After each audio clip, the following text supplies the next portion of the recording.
FBR کا notice آنے پہ یہ 5 کام ہر صورت کریں. اگر یہ آپ 5 کام نہیں کریں گے تو آپ بہت بڑا نقصان کریں گے. پاکستان میں لاکھوں لوگوں کو FBR کے نوٹسز آتے ہیں، لیکن وہ سب سے بڑی جو غلطی کرتے ہیں کہ وہ اس نوٹس کو اگنور کر دیتے ہیں.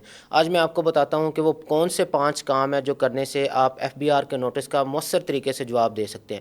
سب سے پہلی چیز، اگر آپ کے پاس کوئی نوٹس آیا ہے تو اس کی ڈیڈ لائن دیکھیں کہ اس کی ڈیڈ لائن کیا ہے.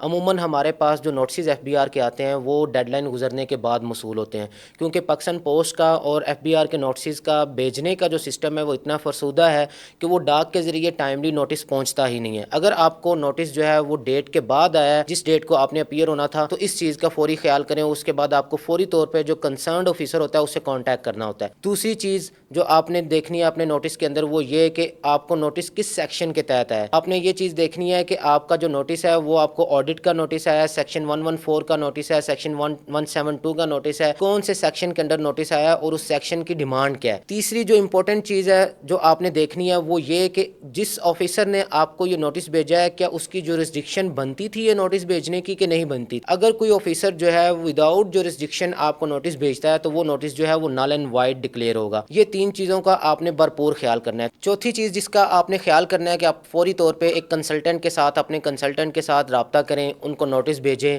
اور ان سے اس کے اوپر ان کی رائے لیں، جو ان کی ماہرانہ رائے ہے ٹیکس کے معاملات کے اوپر ان کی رائے لیں. پانچویں چیز جو آپ نے کرنی ہے کہ رائے لینے کے بعد جس متعلق آپ کا نوٹس آیا ہوا ہے آپ نے اس متعلق تمام ڈاکومنٹس اپنے جمع کرنے ہیں. بینک سٹیٹمنٹ ہے تو بینک سٹیٹمنٹ آپ نے جمع کرنی ہے، دیکھنی ہے اپنی بینک سٹیٹمنٹ. اس کے علاوہ اگر آپ کو کسی بھی قسم کا آڈٹ کا نوٹس آیا تو آپ نے اپنے تمام مالیاتی معاملات کو جو ہے جو آپ نے ڈاکومنٹڈ کیے ہوئے ہیں ان کے ڈاکومنٹس جمع کرنے ہیں اور آپ نے اس نوٹس کا رپلائی تیار کرنا ہے. نوٹس کا جواب کبھی بھی خود نہ دیں، اس کے لیے ہمیشہ کسی پروفیشنل سے رابطہ کریں. یاد رکھیں کہ نوٹس آنا جرم نہیں ہے، نوٹس کا جواب غلط دینا جرم ہے، نوٹس کو نظر انداز کرنا جرم ہے. اس لیے کبھی بھی نوٹس آئے تو آپ نے ان 5 چیزوں کا بھرپور خیال رکھنا.